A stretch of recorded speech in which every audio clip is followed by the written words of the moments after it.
Welcome, everybody. This is Avoiding the Addiction Affliction, a series brought to you by Westwards Consulting and the Kenosha County Substance Abuse Coalition. I'm Mike McGowan. So much of what affects our mental health has to do with our work. We've discussed the changing work culture here and how it affects workers, management alike. We're going to continue that discussion today with our really special guest, Michelle Correia-Templin. Michelle is the author of Selling It Right, Getting Result with Integrity and 5-Star Teamwork. Michelle is also the president of Get Smart Training, a California-based learning organization with a focus on sales messaging, emotional intelligence, and change. She's an international speaker and trainer, and we're privileged to have her as a guest today. Welcome, Michelle. Yay! Thank you. Appreciate that. Well, I'm so glad that you're with us. And it's early. You're out in California, right? What time is it there? Yes, it's not that early. It's 10 to 9. Oh, well, okay. Not too bad. That's early for some people. I do work a lot on the East Coast, and a lot of meetings I have are 5:30, 6 a.m. It's not unusual. So I've already had a cup of coffee. I've done some of these recently where the person has been in Germany or Brazil or Sweden. Yeah. And I'm like, what time is it anyway? It's hard for me to figure that out. Yeah. Well, Michelle, let's start with a question that could take us maybe dozens of conversations. Mm-hmm. What's changed in the work culture? And I suppose the converse is what has never changed? Great. Because when you asked that question, I was like, so what's changed? You're making the assumption that there's been some big changes, and of course there had, but in some ways, nothing has changed in the sense that people are still people. In the workplace, you still have a diverse group of people coming together trying to make something happen. So that hasn't changed, right? The number one reason, this is according to the U.S. Department of Labor, number one reason people leave their work, their place of employment, is because they don't feel valued and appreciated. That's the number one reason. That hasn't changed, Mike. That keeps going, right? That has not changed. Now, obviously, what has changed is virtual. Yeah. Yeah. And so that changes a lot of things. So how you make sure that people feel valued and appreciated, that has changed. How people make sure that they feel valued and appreciated, that has changed. So how we do these things has changed, but it's still people. Behind the screen is still a person. Behind the voice is still a person. It's still people. We have to remember that people have the same, they still have feelings. They still have the same kind of aspirations. I'll tell you, so one thing that's significantly changed, so obviously virtual's changed. So how you do it, that's changed. How people are motivated has changed. So when I was young, I remember when somebody got a new job, everybody said, "Oh, how much you making? How much you making?" And economic incentive is still in the top 4 or 5 of things that are motivating factors, but it's not number 1. It's not number 2. It's not even number 3. What is? Flexibility. That's a big one. I'm going to say the younger generation, but it's changed for a lot of people. People want more flexibility. People want work that makes them feel valued, that makes them feel good, that makes them feel fulfilled, right? So that's different. That wasn't the case. When I was young, it was just, hey, how much are you going to make? People want opportunities for growth, to try new things, to develop skills. So that's changed. And going back to the virtual, all of that is harder in a virtual workplace. Some people seem to love doing the virtual. Mm-hmm. And you and I were talking just before we started recording this, that you and I both, I don't want to speak for you necessarily. Yeah. I dislike it. I mean, I like it for this, I can talk to you, but training and being in front of people is so much better than virtual. Oh, yeah. But there's a lot of arguments in the workplace now for people who want to stay virtual or stay at home and work. And employers are saying, nah, we want you back. Yeah. So what is it that management doesn't understand about workers, and what don't workers understand about management? So the first part of that question, what is it that management doesn't understand about workers, is that their motivations are, they're motivated by different things. So that's number 1, right? So they're motivated. They want flexibility. They want work that's meaningful. They want learning opportunities, developmental opportunities. And those things are all really big, and they want variety. And so they want a lot of different things. And so you can't just say, oh, I'll give you a bonus if you get that done. You have to provide other things. What is it that workers don't understand about management or the employer? Communication is a two-way street. Mm. So you have to say what motivates you. You have to communicate.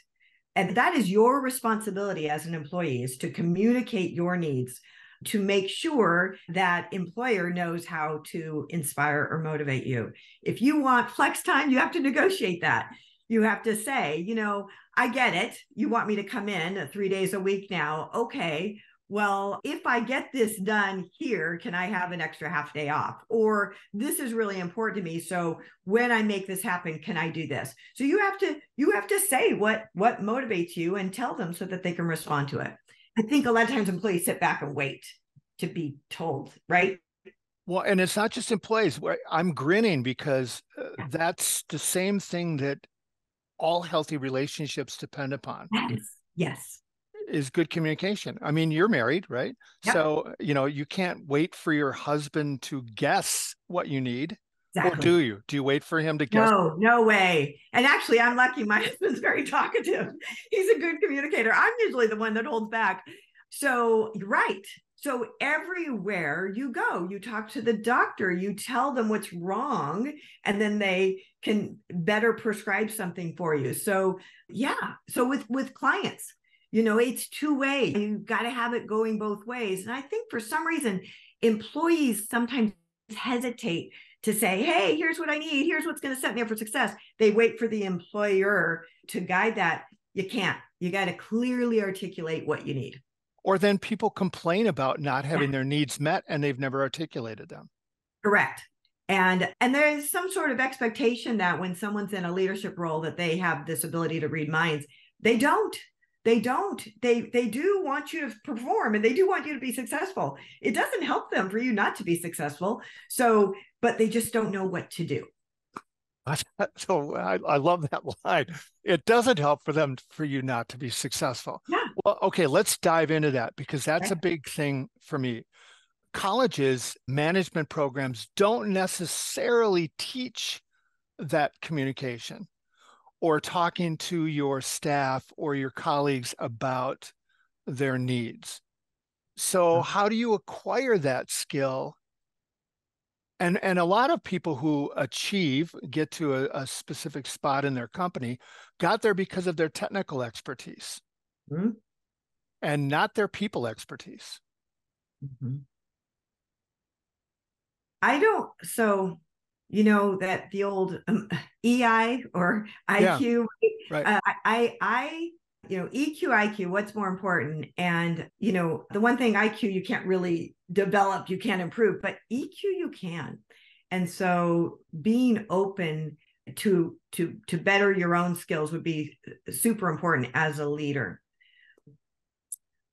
So I'm trying to go back to your question. So your question was, how do people develop the skills? Yeah, if they don't have them. Yeah. Because you and I both know people who have them, right, but it seems like they were born with them. But you can develop those skills. Mm-hmm. I'll tell you one thing, virtual work is going to make that harder. And I see that with my young kids. I have young adults, and virtually you don't see the mentoring happen. It just can't, right? It doesn't happen. So I think the requirement of bringing people in is understandable and is actually going to be healthy. There's more skin in the game for both, spending more time together. But I think leaders also need to develop their own skills. And one of the skills is, how do I create good open communication? Because putting your people first is huge. It's your number one asset. Your people, your number one asset. You cannot do everything. Hiring the best people is the most important thing that you do. Hiring for culture, not for skill, but for culture is huge. So I worked with a company. They are not a tech company, but I did an event for them in DC, and then I did an event for them in Florida. And boy, both events, just great people, dynamic, energetic, super passionate about the work. really willing to learn. And it was great. And I thought, my goodness, these are just fantastic people. And at one point I must have said, oh, I'm from San Diego, because somebody cornered me and said, hey, we have a position open in San Diego if you know of anybody. And I was thinking about it. And then they said, but if you don't know of a rock star, never mind. We only want rock stars. We'd rather have that position open than hire someone that's just mediocre. And I thought, oh, that's interesting. They get it. They understand how important it is to hire the best and then develop the skills, or perhaps, the technical skills or the sales skills or whatever it is they need. But hire people that fit in your culture, hire for people that kind of fill the void of your weakness, something you're not good at, hire, fill that void. So, and again, open communication, tell people I'm not good at this. So if you're feeling that, approach me. I want to get better. Well, and if you're hiring for culture, then you have to know what your culture is. Yeah. So what does a healthy culture look like? A healthy culture looks like people that are willing to make mistakes, that see perhaps, stubbing your toe as an opportunity that, oh, I just learned something, instead of, oh, I'm terrible. No. I just learned something. I'm going to use that and keep moving forward. So a healthy culture is all about learning, opportunities for growth, making mistakes, and that being okay. That's good. Not expecting perfection. That's what a healthy culture looks like. Not expecting perfection, but expecting good energy, good work ethics, good, I don't want to say good effort, because you have to at some point be held to end result. But a healthy culture is really about learning and growing and changing, and not thriving for perfection, but thriving for improvement. That's what I was looking for. Yeah. Well, let's take a hypothetical, because I think Okay. this happens to a lot of people. Okay. So I'm working in any company, and my supervisor, my boss, somebody above me walks through and says something as simple as, how's it going? Mm-hmm. While that may just be a drop conversation starter for the person saying it, Mm-hmm. there's a lot that goes into how I hear that. Okay. And I think a lot of people start from a position of, I don't know if I want to say how it's going. I don't know if I want to tell the truth about this. I'm afraid of what the implication, you follow? Oh, yeah. So much of what you just said, let's just take, so we talked about communication and how important it is and having that open communication. So putting your employees first, and not just hoping that I'm going to walk by and say, how's it going? And they're going to tell me the truth, but scheduling really important one-on-ones. I used to do I called them my team when I had a team years ago. Hated it, loved it, but I would call them walk and talks. So we're going to go for a walk and we're going to talk, just you and I. And I enjoyed it because we got outside. They enjoyed it because we got outside, and we would walk. And at first we talk about the family a little bit, but it allows for some time for, so what's going on with Karen? Sensing that the two of you are not working well. Am I sensing it wrong, or is there something going on? But there's just something about, that kind of natural conversation that happens, but it only happens if you take a little bit of time, intentional time. So Stephen Covey, the author of the 7 Habits, I know, passed away several years ago, but one of the 7 habits was put first things first. Mm-hmm. And so what does that mean? That means if your employees are the most important thing, you put that on your calendar first. I did a project with him once. We were doing a learning project once, and I remember we were in the break room and he asked me something about, so how's it going? How's your work going? And I said, well, it's good. And he said, what does that mean? What does that mean? I said something. I said, well, it's just hard to be away from my kids. I'm traveling, I'm away from my kids. And he says, I get that. That's that whole putting first things first. And he said, when I say putting first things first, I mean putting first things first. So for you, probably first thing is your kids. And I said, yeah. And he goes, so here's what I do. He says, now I can afford to do this. He says, but I have, at that time, secretaries, but administrators that I will tell them, call around to all my grandkids' schools, find out when their plays are, find out when their special events are. Those go on my calendar first. I'm putting those things first because I want to make sure that even if I get approached to do a keynote, I can turn it down or I can do it, but know that I'm sacrificing, an event at one of my grandkids' schools. And he always said, putting first things first. And so I thought about that. And I think this is what managers need to do. Put first things first. So on your calendar, if you schedule all your meetings and you don't drop in, or you think I'll just drop in and I'll do those casual stop bys. Hey, how's it going? That's going to be enough. It's not. The most important thing is your employees. Put them on your calendar first. Put them on your calendar first. Make sure that you have scheduled intentional times, whether they're walk and talks or take them to lunch or one-on-one conversations. Those have to go on your calendar first if they truly are the most important thing, which they should be. Now, those of you listening, remember that Michelle lives in San Diego, so walk and talk is applicable there. Here in Wisconsin, not so much so. Yeah. But one of his other habits that I like a lot was seek first to understand, then to be understood. Love Now, it. that I always put that onus on the boss. Like if you're going to create a culture, right, where you expect people to open up, then you need to, as you said, you need to understand their motivation, and you can't be judgmental. You have to find out about them. So you have to talk to them, ask questions, and not always be the advocate for the workplace. Mm-hmm.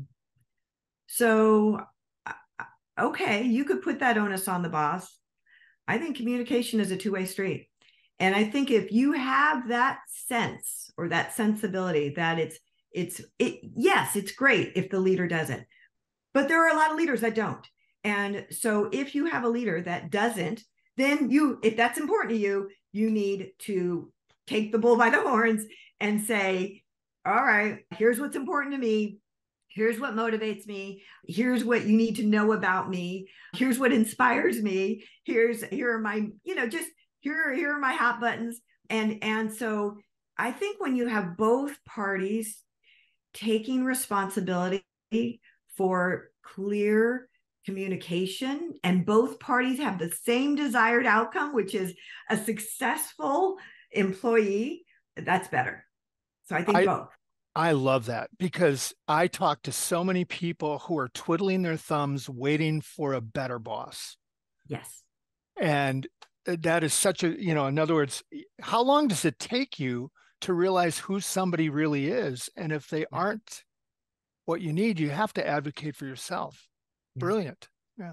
Yeah. And understand there's a bit of a learning curve. I mean, if you're a new employee, you trust, but you verify, right? I mean, of course, you trust, but you're going to check on them a lot more. Employee that's been with you for a longer period of time, you're going to give them more free reign, and you're going to trust them more, and you're going to give them more because you had obviously if they've been with you, you've had some positive experience. So it depends on where they are in the learning curve, but certainly I think really important for both parties to be responsible for that communication. I'll tell you a short, stupid story that has nothing to do with the workplace, but it's instrumental. When I was coaching my kids in youth basketball, my second son's team, we called a timeout. And it's towards the end of the game, and we designed a play. Had the little grease board, and here's where you are. Here's what we want you to do. Love it. Uh-huh. Yeah, it was great. And so the instructions were clear, right? The ref blows the whistle. They go back out on the court. My co-coach looks at me and he goes, is even one of them in the spot where we told them to be? And I said, no, including my kid. They ran a totally different play. And I said, but if this works, we're taking credit for it. Right.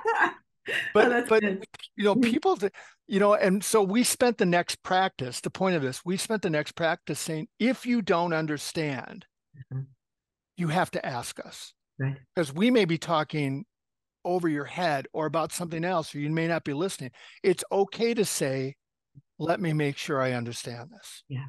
Yeah. That is great. And that's one of those, in any kind of communication class, that test and summarize. Hey, if I hear you right, what you're saying is blah, blah, blah. Did I get that right? Is that really what you were trying to tell me? So that old test and summarize skill is very effective, but it does work both ways. I just think there is a little bit of, and I get it, more responsibility put on the leader to set the stage for this, yes. But once that door is open, that I think the responsibility should be shared Yeah. to test and summarize. Yeah.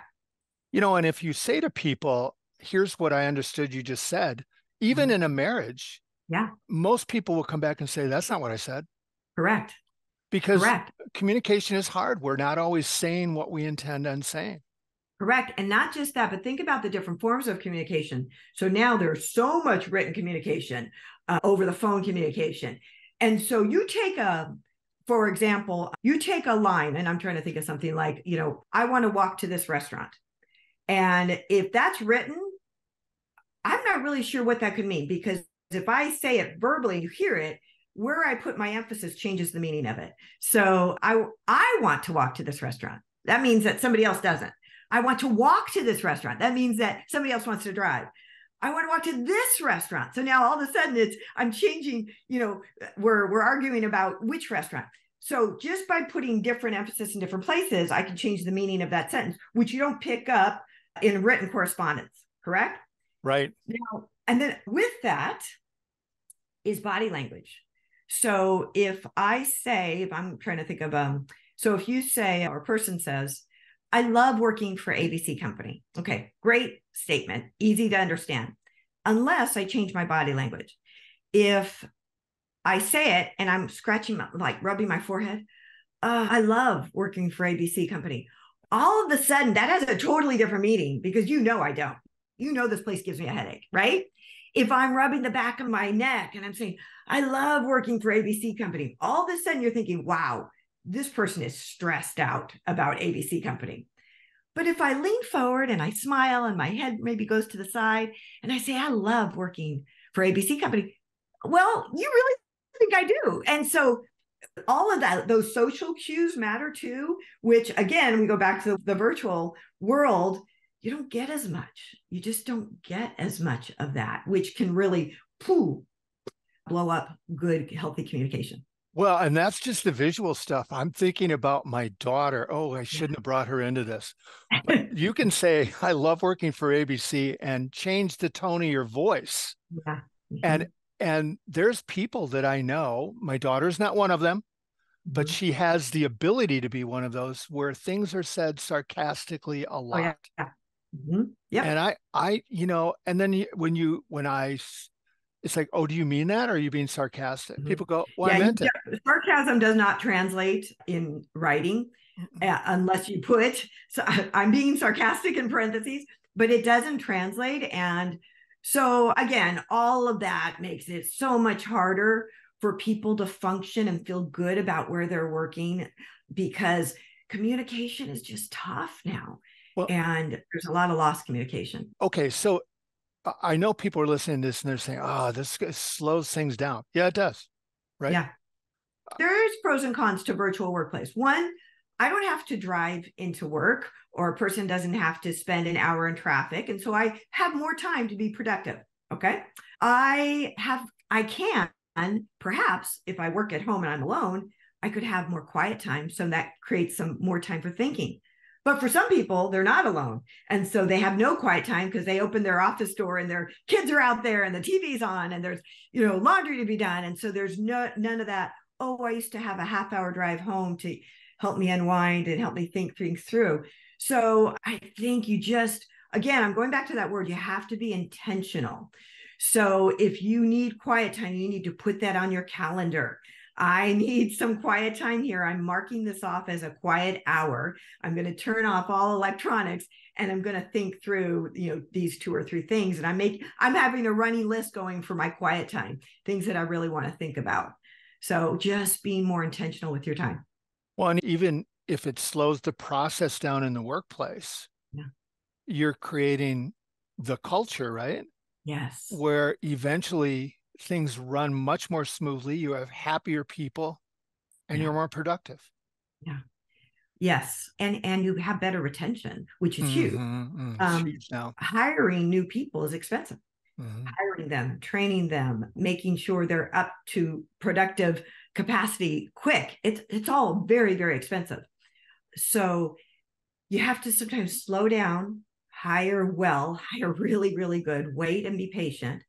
and then train well and train right and take that time more seriously and make it a more valuable time, because once you put them out there, it's going, if you've made a mistake, that could be detrimental, not just to your customers, if they're out working with your customers, to your reputation, but also to the other team members. If you don't hire right, that could start instigating some good people going, I don't like it here anymore because we're not bringing in good people.